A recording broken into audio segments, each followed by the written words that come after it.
No toca Ruth Gaon Hernández. Ticocachi tequitiltia. Inton inashtanti pehualtistoque tequit de icacahbe. Lo que ticchiutoque. Asto ticsentilistoque te kineki tequitisque. Guanicon ticsentilia se tiquinechicowa miak. Tequitini, tequineki, tequitisque canejin tatocme, Juan Satepan, pehuas tiquimachtia, tiquinechicowa, tiquinsenechicowa, Juanicon pehuas tiquimachtia, toni huelis quichihuasque para nejin tatocme, yecmela o cachiquin cahuilis o cachitomi. Tanto que mezcahben guan pimienta, yenajón, tequime tenyehwan okachi kinkahuiliat tomin itech nochi xiuitl. Yehika tehuan tiknemiliah que como tikchiua, mas nejin ome tatocme, yekmelau okachi mahtakikan, nochi tokniuan tequitis nejin tatocme, yekmelau kipiaske se okachi kualinemilis. El árbol de café tiene su origen en Abisinia, actualmente territorio de Etiopía en el oriente de África.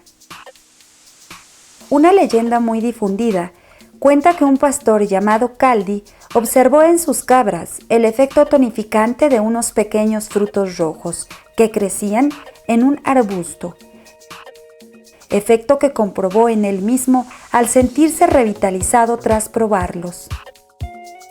Caldi llevó unas muestras de las hojas y los frutos a un monasterio, en donde un monje probó la infusión de estos frutos, cuyo sabor era muy desagradable, por lo que arrojó el brebaje al fuego y un agradable aroma se expandió. Nuevamente, preparó una bebida con los granos. Quedó sorprendido por su aroma y sabor. Comerciantes venecianos introdujeron el café a Europa alrededor del año 1600 y llegó a América en 1689. Actualmente, los principales productores de café en el mundo son Brasil, Vietnam, Colombia e Indonesia. El cultivo de café en nuestro país tiene una larga tradición que forma parte de la identidad de la población. Existe una gran diversidad de especies de café. Las más producidas a nivel mundial son la arábica y la robusta. A nivel mundial se cultivan dos especies, que son la Coffea arábica y la Coffea canephora, mejor conocido como café robusta. El café arábico produce una bebida muy aromática, de buen sabor, de buen aroma. En tanto que el café robusta es una planta cuyos granos no tienen ni aroma, no tienen acidez, pero tienen un buen rendimiento industrial. Entonces lo que hace la industria es que hace mezclas para obtener una bebida balanceada, es decir, con cuerpo, aroma y acidez. Es de esa manera como se comercializa y en los últimos años la tendencia de consumo del café es en forma industrializada, es decir, en forma de café soluble. La especie robusta es una planta nativa de los bosques ecuatoriales de África Occidental, desde la costa oeste en Uganda y la parte sur del Sudán, en alturas que van desde el nivel del mar hasta casi los 1000 metros. En la actualidad, Aproximadamente un tercio de la producción de café en el mundo es de esta especie.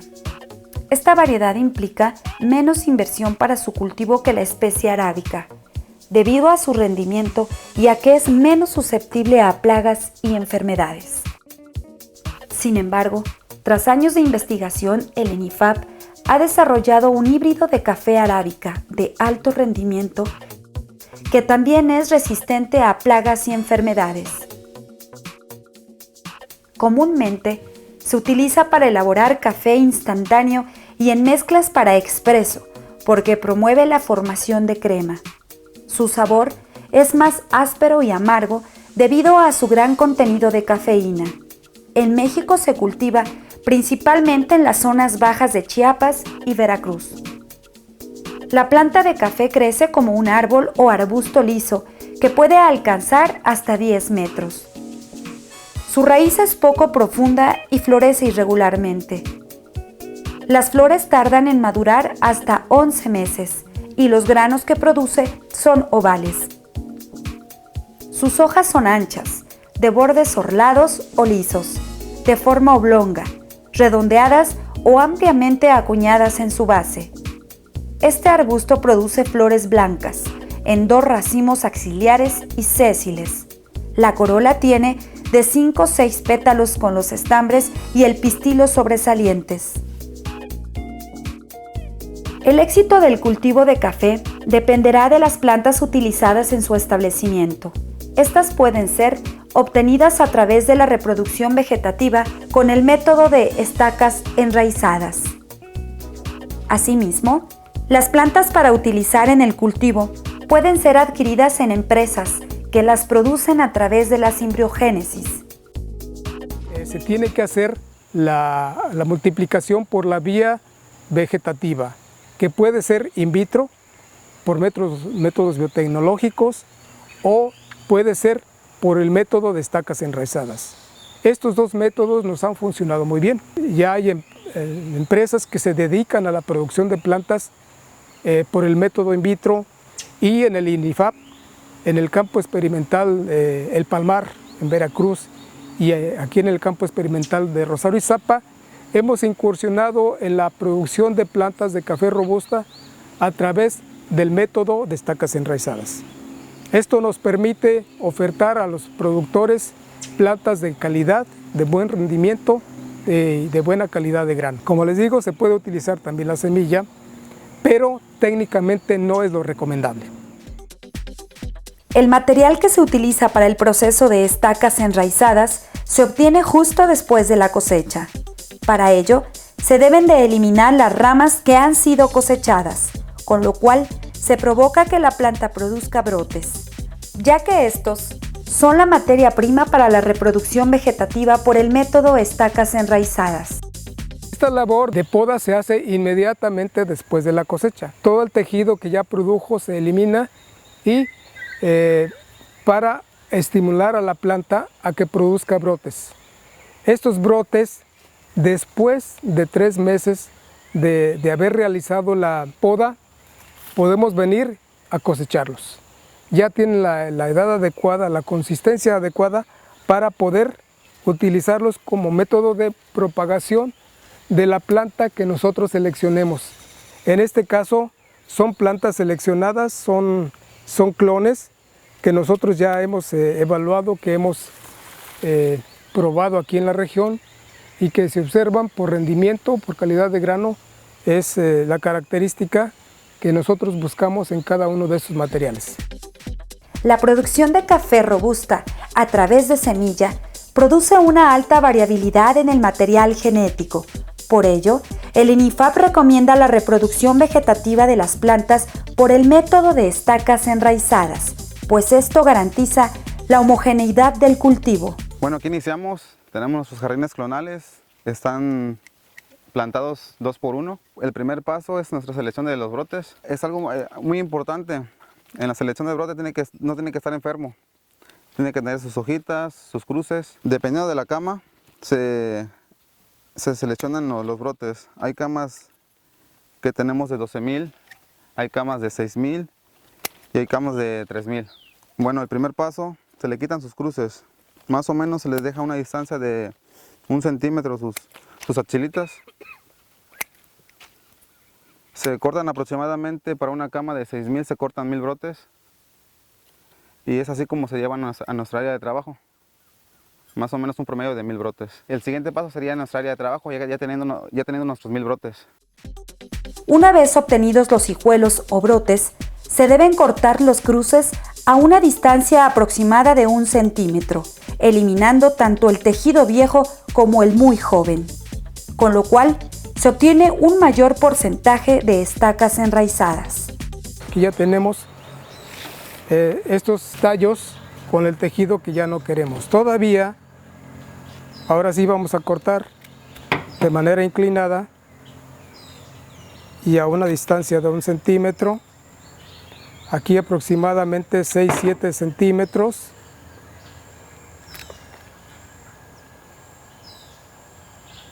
Y cortamos, eliminamos. Posteriormente hay que eliminar las 2/3 partes del tejido foliar.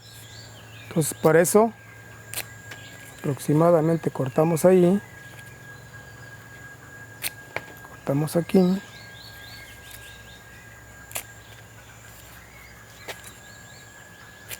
Aquí hay 2 variantes. Podemos utilizar la planta así como está, solamente vamos a quitar una de la hoja y esto es una estaca completa, ¿sí? Sin embargo, en cada tallo, en cada cruz tenemos 2 yemas axilares. Aquí se observan un piquito, ¿sí? Son las yemas en estado latente que van a dar origen al crecimiento ortotrópico, es decir, al crecimiento que va a dar origen a un tallo. Podemos utilizarla de esa manera, o si queremos aumentar el potencial de producción, lo que hacemos es tomar la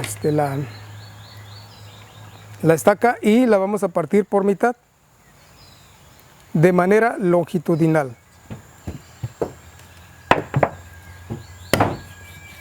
¿Sí? De esta manera duplicamos el potencial de producción de plantas.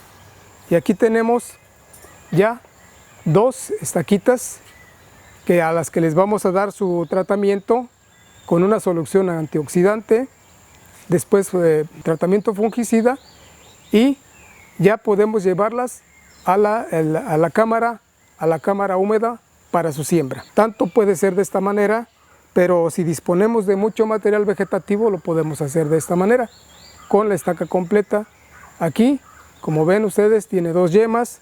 Aquí cada una de la fracción tiene su yema. En este caso el aprovechamiento tanto de esta como de esta es de aproximadamente 50-60% de estacas con raíz. Antes de iniciar el desarrollo de este material, se debe dar un tratamiento antioxidante y fungicida. Después de haberse cortado la estaca a la mitad, se pasa en una solución que se llama fungicida, que está compuesta por 30 gramos de Amistar en 20 litros de agua. En esta solución puede tardar desde 5 minutos mínimo hasta 1 hora máximo, no hay problema.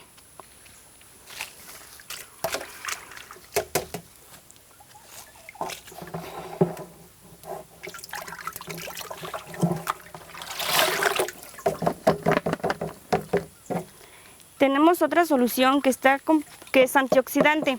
Está compuesta por 600 gramos de azúcar, 3 gramos de ácido cítrico y 2 gramos de ácido ascórbico en 20 litros de agua.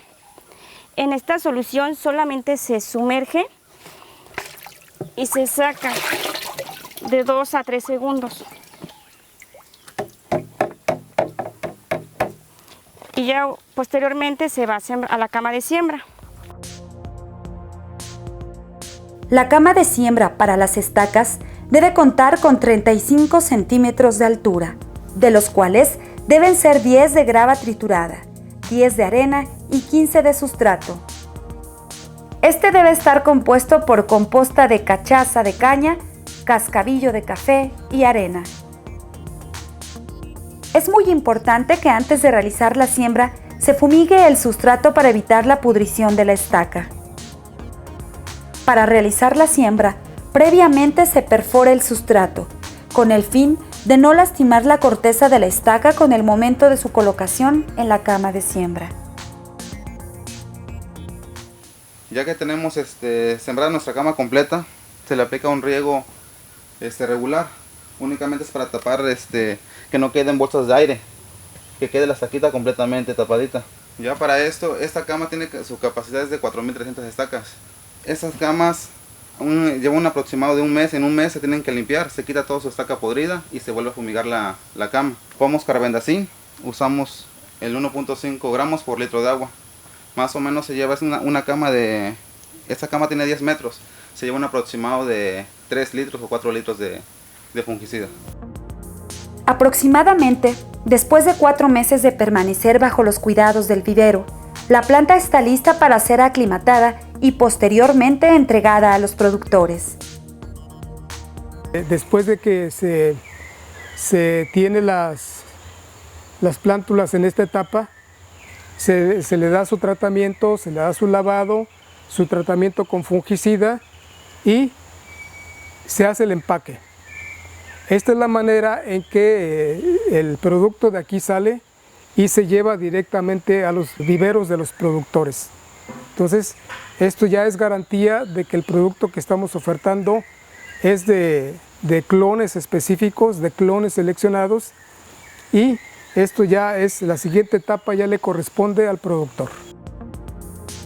Otra forma de obtener plantas de alta calidad, tolerantes a enfermedades y de alto rendimiento, es a través de la compra de plantas reproducidas in vitro, en donde se selecciona el mejor tejido para la micropropagación genética de plantas de café.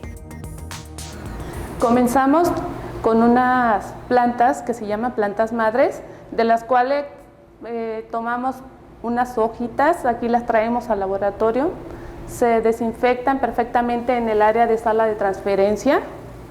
Se realizan cortes aproximadamente de 1 centímetro cuadrado. Estos cortes se colocan en unas cajas Petri con un medio sólido. Estas se van a quedar aquí durante aproximadamente 4 semanas. Pasado este tiempo, les crece aproximadamente un milímetro de un callo llamado callo primario. Pasadas las 4 semanas, se trasladan a un medio sólido, a otro recipiente, es un frasquito, y aquí ya los vamos a dejar hasta aproximadamente 8 meses, que es el tiempo en el que se va a producir el callo embriogénico. El callo embriogénico es el que nos va a dar ahora sí la producción de los embriones. Y aquí el encargado del laboratorio realiza una selección del callo, porque no todo es útil, y lo selecciona y lo pone en un medio, en matraces, en un medio a multiplicar, se llama T7. Aquí lo tenemos durante aproximadamente un año. De aquí tomamos, se realizan varias muestras. De aquí se selecciona una, de la cual se va a tomar uno y se subdivide en muchos más matraces, dependiendo de la cantidad de gramaje que tenga cada matraz. Llegada a esta etapa, la diferenciación, donde crecen los embriones y ya se diferencian por tamaño, por colores, pasan ya cuando tienen un tamaño adecuado a otros recipientes que aquí utilizamos ahorita actualmente, unos bioreactores. También el que representa esta imagen es una rica. Y una vez que ya también aquí ya alcanzan la altura adecuada las plantas, se trasladan al área de aclimatación. Después de que el embrión se desarrolla en laboratorio, la planta está lista para ser aclimatada. Este proceso se realiza en 3 etapas. En la primera, se proporcionan las condiciones óptimas para que el embrión se desarrolle sin ningún problema. En esta área, la planta permanece entre 8 y 14 semanas. Aquí tratamos de mantener una humedad entre 70 y 85% de humedad, con una temperatura entre 27 grados y 32 grados. Manejamos charolas hortícolas con una densidad de 400 embriones por charola. Cada túnel tiene una capacidad para 100,000 plantas. Estamos hablando que cada túnel tiene una superficie de 46 metros cuadrados. Esta etapa de desarrollo va dependiendo de las condiciones climáticas que se nos presenten al exterior. Mientras más frías sean, se puede alargar el crecimiento hasta las 14 semanas. Mientras más cálidas sean, en 8 semanas podemos tener embriones listos para pasar a la siguiente fase. En la segunda etapa, se disminuye la densidad de siembra por charola, en un periodo de hasta 8 semanas. Aquí lo que hacemos es ir disminuyendo lo que es la humedad, aumentando un poco la luz, empezar a abrir los microtúneles paulatinamente, y este proceso dura entre 4 a 7 días. Posteriormente a esto, abrimos los túneles grandes, lo que es la parte de fondo, empezamos a ventilar, empezamos a airar el túnel para que la planta se vaya adaptando a las condiciones climáticas del exterior. Posterior a este periodo de exposición, la planta está lista para el último paso del proceso de aclimatación antes de ser establecida en el vivero. Con esta etapa finalizamos, aquí donde la planta se empieza a adaptar a las condiciones climáticas ambientales normales, se empieza a engrosar el tallo, la hoja empieza a engrosar, para que posteriormente a esto se vaya a vivero ya aclimatada. Esta etapa de transición dura 2 semanas. En 2 semanas ya están listas para poder ir a vivero y que las condiciones climáticas. Después de todo el proceso de desarrollo y aclimatación en el invernadero, se llevan las plantas in vitro al vivero, en donde después de 6 meses estarán listas para su establecimiento definitivo. Aquí tenemos una superficie de 5 hectáreas con una capacidad para 1,5 millones de plantas. En esta etapa, que sería ya la final del proceso del híbrido, de la planta híbrido, dura hasta 6 meses. De aquí se pueden ir ya directamente a campo sin ningún problema, totalmente adaptadas, que son plantas mejoradas. Cabe mencionar que en esta planta híbrido, que es totalmente mejorada, se va con una tolerancia mayor a una variedad convencional de plagas y enfermedades. Si bien los productores de café en México actualmente cuentan con más opciones para obtener las plantas para el establecimiento de su cultivo, muchas de las parcelas sembradas han sido establecidas con plantas desarrolladas a través del método de germinación de semillas. En caso de que el agricultor decida producir sus plantas, es necesario que construya las instalaciones adecuadas para tal efecto. La producción de material de plantación de café se realiza en 2 etapas: semilleros y viveros. Cada una de las especies tiene diferentes maneras de cultivo. En el caso del café arábico, se hace la selección de la semilla de las plantas que nosotros elegimos, ¿sí? Se hace la obtención de cosechando la cereza, dándole el beneficiado húmedo tradicional. Aquí la diferencia es que para semilla tenemos que elegir plantas bien desarrolladas, jóvenes, vigorosas, y después del beneficiado húmedo no se llega al secado total. Aquí la semilla debe contener entre un 30 a un 25% de humedad. De esa manera podemos almacenarla. Claro, hay que seleccionar, eliminar caracoles, triángulos, granos elefantes, granos brocados, granos enfermos. Hay que eliminar todo eso, dejar pura grano planchuela, darle un tratamiento a base de fungicida y sobre todo que tenga humedad, para que se pueda conservar la viabilidad de la semilla. Posteriormente hacemos un semillero. El semillero consiste en un lugar en donde vamos a sembrar la semilla para que ésta germine. Posteriormente, a los 50, 60 días, ya tenemos las plantas en etapa de cerillito, de soldadito. Después pasa la etapa de mariposa. Es en esa etapa en la que tiene que hacerse el trasplante a las bolsas de vivero, ¿sí? Para entonces poder tener la oportunidad de seleccionar allí las mejores pesetillas, los mejores soldaditos, es decir, aquellos que no tengan la raíz doble, que no esté chueca, que no tengan forma de espiral, ¿sí? De manera que sea solamente plántulas seleccionadas.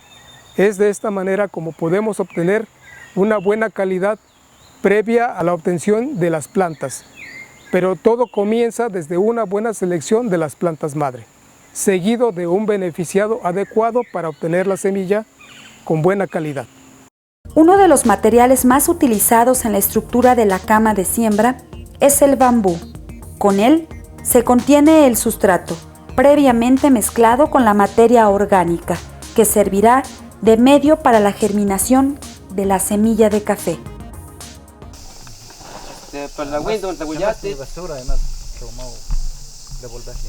Pero yo te que yo mantilla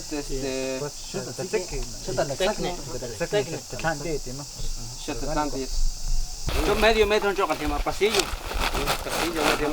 medio metro que más porque tan yo no ya cuando costo por now pues ya que espacio pues window sale una más chipa tin mantilla es lo más chipa chapón porque ni que te lo voy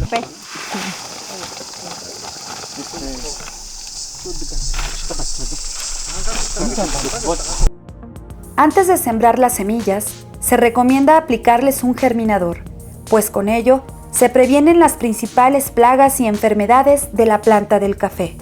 Las semillas se siembran en filas de 10 centímetros de ancho. Este proceso se debe realizar con la cara de la semilla boca arriba, con el objetivo de facilitar la germinación. Chacho que pues las kingawan ni yuma lantas di patangan chumbatit. Swagi may masukin to maging parcela kan cukup mau dia king kapen kan porque tlancho e manak mas dia king pesiti kan wabiksi na natsukulak staka pues e makuli mau akakawin sentimetros litilang ka po yung mau e manki kisimiya kan chukli makstak mau kchasan sentimetros lakstipan porque tlan napon nalamaskin talakaskin stan napon timang kingapen kan pero suwat nanti maklitaw mo. Las plántulas obtenidas en el semillero deben ser llevadas al vivero en donde se trasplantan al suelo, en bolsas o tubos de polietileno. Las plantas deben permanecer en ese lugar hasta alcanzar el desarrollo necesario para ser trasplantadas al campo. Generalmente, el cafeto tarda entre 6 y 8 meses para estar listo. La planta de café requiere de 3 a 4 años para su desarrollo, es decir, su primera floración y formación de frutos. Actualmente, México ocupa el lugar número 1 de producción de café orgánico. Las condiciones favorables del territorio mexicano para este cultivo. Nosotros hemos estado en el cultivo del café desde 4 generaciones, es decir, el bisabuelo empieza el negocio hacia 1880 en Guatemala y de ahí ya se muda a México hacia 1892, desde cuando tenemos esta finca.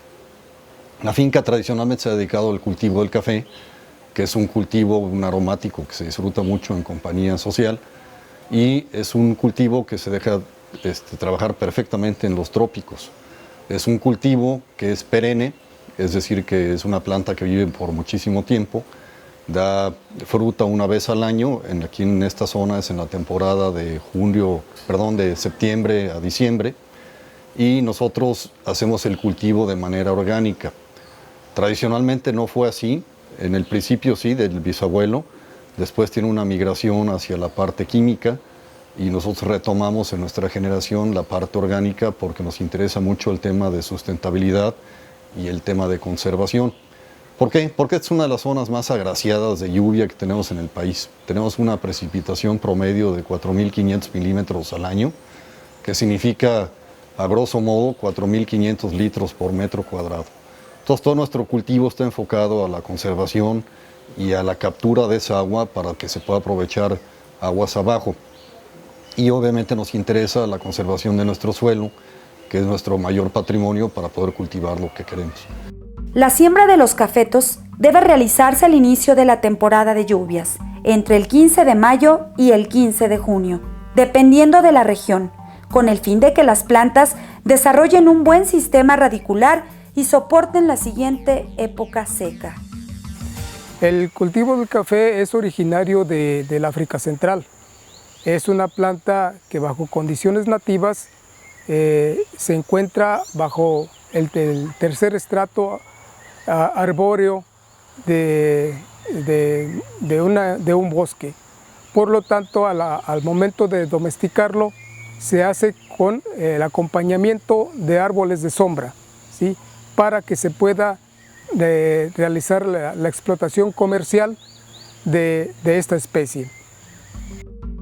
Para evitar que el cultivo sea invadido por la maleza, es importante realizar limpias con machete a una altura de 5 o 10 centímetros, para evitar así la erosión del suelo. Estas labores deben realizarse por lo menos 3 veces por año. El exceso de sombra y la falta de ventilación dentro del cafetal propician la aparición de enfermedades foliares y la reducción de los rendimientos. Es importante llevar un buen manejo de la maleza y la sombra, ya que de lo contrario se podrían propiciar las condiciones para la formación de la roya del cafeto, principal hongo que ataca a esta planta, causando daños severos que se manifiestan con defoliaciones. Es una enfermedad que es causada por un hongo. Su efecto principal, bueno, sus síntomas, empezamos con síntomas, es justamente característico, le llaman la roya anaranjada, justamente por estas manchas, generalmente son circulares, y si vemos a detalle, en cada una de estas manchas hay pequeños puntitos de color naranja, llamémoslo así, son las esporas, la semilla del hongo, que ocupa para multiplicarse, reproducirse y afectar a otras plantas del mismo café, que son susceptibles. ¿Cuál es la importancia en sí de esta enfermedad? Que ahorita estamos hablando de síntomas iniciales todavía, es pequeño el daño que tienen las hojas.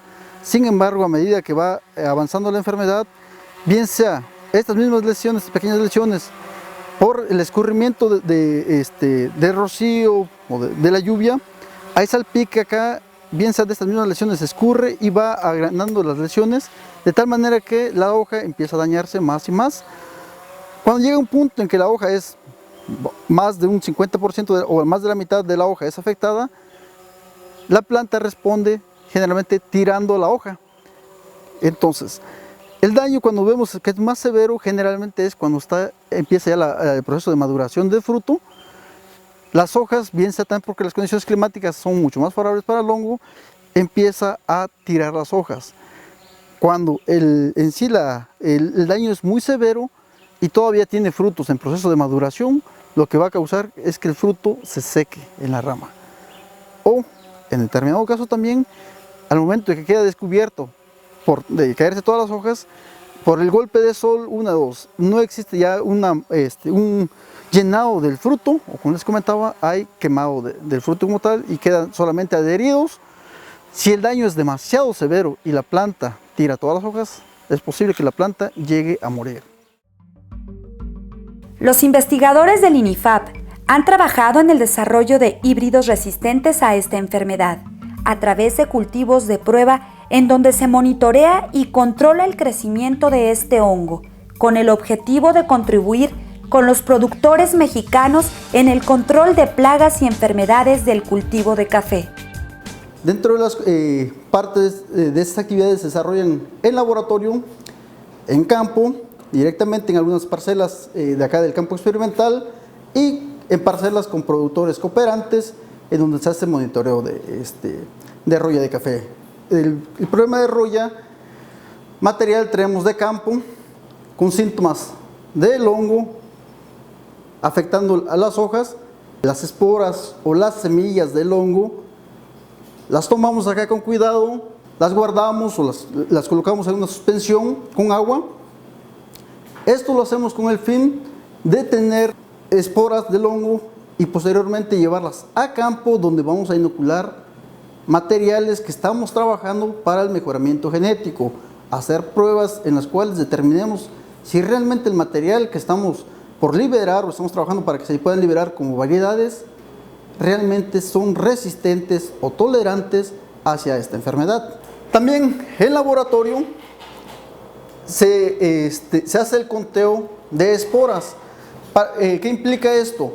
En campo tenemos las trampas de esporas como tal, que le llamemos, que sirven para el caso de monitorear cuánta espora, cuánta semilla del hongo hay en campo, en el ambiente, ocupamos estas pequeñas laminillas que van impregnadas con cierto tipo de pegamento. Estas se dejan en campo. Posterior de 15 días de estar en campo, se traen al laboratorio, en donde a través del microscopio se da la revisión detallada de las áreas donde tenemos el pegamento para saber la cantidad de esporas de roya de café que capturamos en ese momento.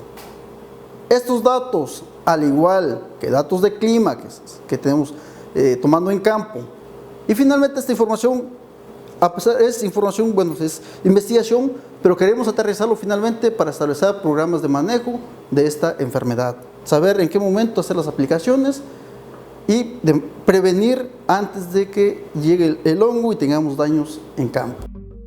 Si no hay un buen control de la roya, las plantas se debilitan en el primer año y en años posteriores la defoliación impedirá la floración y el amarre de frutos, provocando el decremento del cultivo. Siendo productos preventivos, es muy importante tener la certeza, la seguridad de que el producto que vayamos a aplicar, en este caso oxicloruro de cobre, cubra el 100% de la lámina foliar, la hoja, la zona de abajo de la hoja, porque el efecto que estamos buscando es justamente poner una capa para que cuando llegue la semilla o la espora del hongo no encuentre las condiciones y no pueda germinar, y así no se puede desarrollar el síntoma de roya. Con el mejoramiento genético de las plantas y con un buen control de plagas y enfermedades, los cultivos de café pueden dar cosechas altamente rentables. La maduración de los frutos y los periodos de cosecha, así como la forma en que ésta se realiza, dependerán de la variedad de café cultivada y del paquete tecnológico de la plantación. Ahora, en rendimiento también tenemos diferencias. El café arábico se pueden cosechar de 3 a 5 kilos por planta, ¿sí? En tanto que en el café robusta tenemos materiales que en promedio de 7 hasta 10 kilos por planta. Entonces, como se observarán, son diferentes condiciones, diferentes comportamientos, y esto pues nos permite ofertar la tecnología de acuerdo a las necesidades de los productores. Por otro lado, el café arábico tiene que pasar por 2 etapas, que es el beneficiado húmedo y el beneficiado seco. El beneficiado húmedo consiste pues, en la cosecha de la cereza madura, en el despulpado, fermentado, lavado y secado, ¿sí? Hasta obtener lo que conocemos como café pergamino. Ya una vez que tenemos el café pergamino, este se lleva a las instalaciones para realizar el beneficio seco, que consiste en la eliminación de la cascarilla o pergamino, en el pulido, en la selección de los granos, hasta obtener un producto ya listo para la exportación o para ser llevado a los tostadores, a los molinos, en donde va a llevar el proceso ya de tostado molido, ¿sí? En donde se consume el café arábico. En el caso del café robusta, lo que se hace es cosecharlo, ¿sí? Y así como está en cerezo maduro, pasa a los patios de secado. Allí ya se obtiene el café en cerezo seco o café bola. Ya una vez que el productor lo tiene en esa etapa y con una humedad no mayor al 11%, ya se empaca y se lleva a los beneficios secos, en donde se elimina la pulpa, la cascarilla, y se hace todo el proceso de selección, eliminación de defectos, hasta obtener ya el producto listo también para la exportación. La tecnología cafetalera desarrollada en el INIFAP contribuye al mejoramiento de los procesos en el establecimiento y manejo de las plantaciones, con lo cual los productores pueden hacer del cultivo café una opción viable y rentable que responda a la alta demanda de este producto.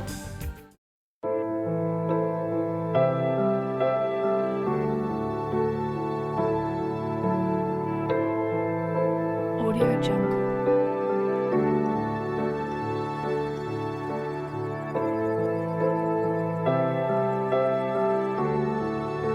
Audio Jungle.